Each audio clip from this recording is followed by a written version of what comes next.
Hi, my name is Andrew. I'm the Young Adult and Media Librarian at North Brunswick Public Library.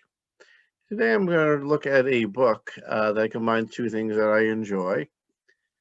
It is by Julian Peters, Poems to See by a Comic Artist Interprets Great Poetry.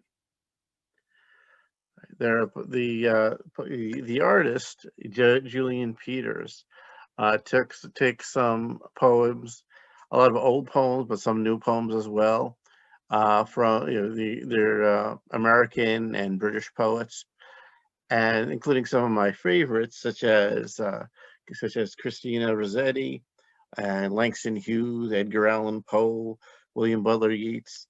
It's pretty good, pretty diverse group here, I'd say. Um, in my opinion. And one thing that and I think that's significant because that they are so different from that the poems are and poets are so different from each other. There are many different styles of poem, and interestingly and impressively, Peters adapts a variety of art styles to accompany the poems. I'll show you what I mean as we look at just show some of the work. Now, what I show you on the screen isn't necessarily going to be as meaningful as holding it before you. This book is available from North Brunswick Library as a book. You can also download it as an ebook on Hoopla if you prefer it that way. Right now, sometimes he takes a narrative approach. Narrative meaning telling a story.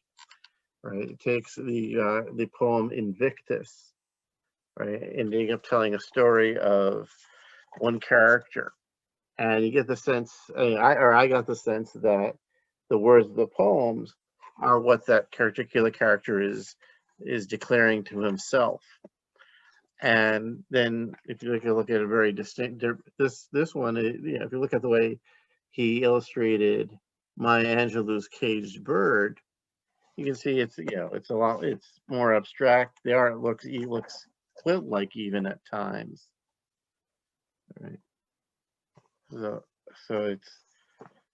I think in general lets the poem dictate it. Now here's one for yet another distinct style. Almost look like an old comic strip here. All right, something that you might see on the Sunday paper. May my E. Cummings. May my heart always be open to little birds who are the secrets of living. Whatever they sing is better than to know.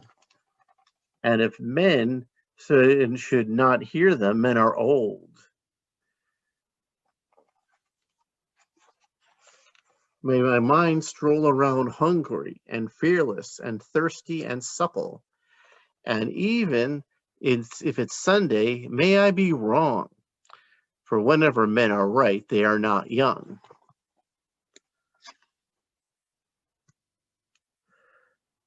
And and it's fun just to sort of that sort of quirky humor to the old poem. And may myself do nothing usefully, and love yourself so much more than truly. There's never been quite such a fool who could fail, pulling out all the sky over him with one smile. Right? I think that sometimes one of the nice things about this is that artwork can make these poems really come alive in ways that might be more difficult just to read. Because some of these poems are centuries old. Some of them are definitely not. But to see the artwork along with them, whether or not the art literally shows what's in the poem, can make the words really come alive. And I just like sort of the uniqueness of some of the images. Right, as I mentioned, in a lot of distinct styles. Here he takes the beautiful love poem "When You Are Old" by William Butler Yeats, and you can see that this is very much in a manga style.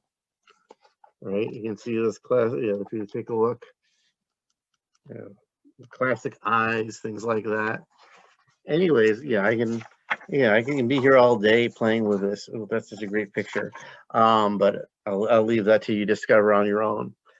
Look how vibrant the colors are here in this illustration of Jukebox Love Songs by Langston Hughes. Look at this. I think it's just, it really does come to life there, right? And sometimes we'll take art that others have created and look at that. And so yeah, as I mentioned, sometimes it's narrative. Look at this, look at how wild this one is. This is I'll show you the artwork for some of the artwork for this one.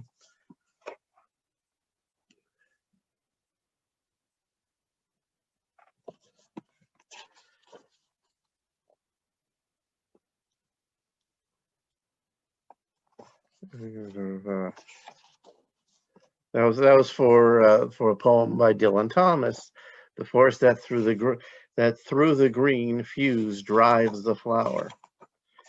And yeah, and here's another example. Right? I remember when I was in college and I started studying William Wordsworth and that era of English poetry. You have to get used to the kind of language.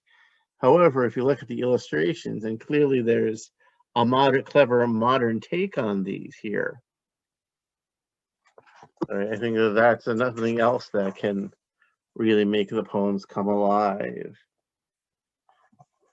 So anyways, yeah, I'm not going to sit here, look at all these pretty fall colors for the Robert Frost poem. I'm going to sit here and show you every single picture because I want you to sort of discover them on your own. Ooh, there's Annabelle Lee. I love that poem. So I'd be curious to hear your takes on this book if you've read it. As I mentioned, you can download it on Hoopla, or if you'd rather have it in your hand, you can let us know that, and we'll let you borrow the copy with your North Brunswick library card.